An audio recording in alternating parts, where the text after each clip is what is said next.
يعني من 2-3 كده. ماشي. المهم كانت ظروفي حلوه ساعتها، وكنت ايه يعني بعرف بنات سوشيال وكده وبتاع. يعني ايه بنات المهم سوشيال بس؟ معلش فتعرفت على واحده يا سوشيال. عم عمرو، يا عم عمرو، يعني ايه تعرف بنات سوشيال بس؟ معلش.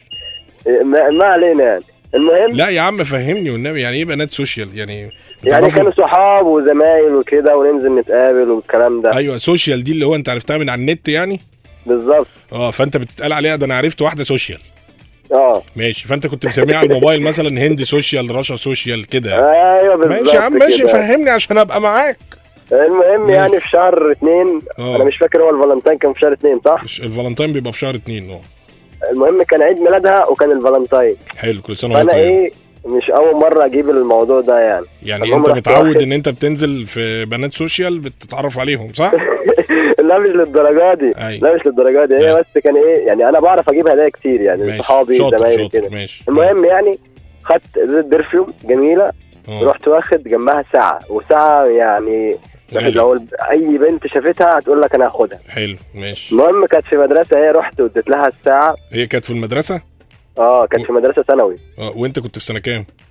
لا انا كنت في اولى كليه تقريبا. اوكي ماشي. فهي طبعا شايفاك بقى اللي هو تامر هجرس بقى اللي هو يا ريت هي بس ده زمايلها البنات شافوني وشافوا الهدايا، ويا لهوي على اللي حصل. كله اتخانق عليك بقى اللي هو انا اللي هاخد الهديه. والله ده الواد امور والبت وزمايلها اللي يقولوا لها ده انا عايزه الهديه دي ومش عارف ايه.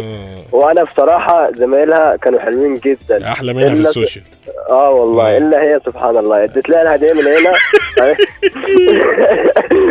ايوه اديت لها الهديه من هنا. قالت طب استنى مش عارف اقول يعني، كانت عايز تسلم عليا وتقف معايا، قلت لها شكرا. انا بالدغري كده خدت خازوق، لقيت بصراحه انا يعني الجمال مطلوب يعني 100%. يعني انت في الاخر اديت لها الهدايا وما قابلتها يعني ما كملتوش مع بعض؟ ما كملتش. الهديه كلفتني 350 جنيه. قلت يلا زي بعض معلش. هي دي كانت اول مره انت تشوفها على الحقيقه صح؟ بالظبط. ايوه. ما هي برضو خلي بالك يا عمرو، الحاجات دي برضو مش صح يعني، فاهم؟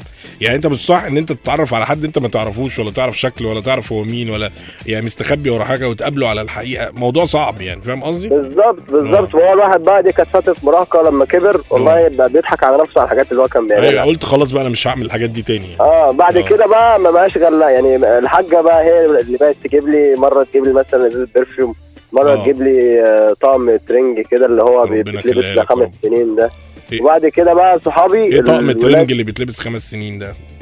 انت عارف مثلا لما تيجي تنقي ترنج فانت عايز تنقيه على مقاسك. ايوه. فتيجي مثلا الوالده تقول لك لا نقيه واسع عشان يقعد معاك الشتاء اللي جاي. ايوه بس احنا خلاص، هي بتبقى احنا وصلنا للمرحله دلوقتي ان احنا مش هنكبر تاني خلاص. انت بتقول ان انت اتخرجت دلوقتي فانت خلاص يعني مش هتكبر اكبر من كده. لا انا لسه ما اتخرجتش، انا في ثالثه كليه. ايوه بس مش هتطول خلاص، انت في ثالثه كليه دي انت طولت خلاص بما فيه الكفايه.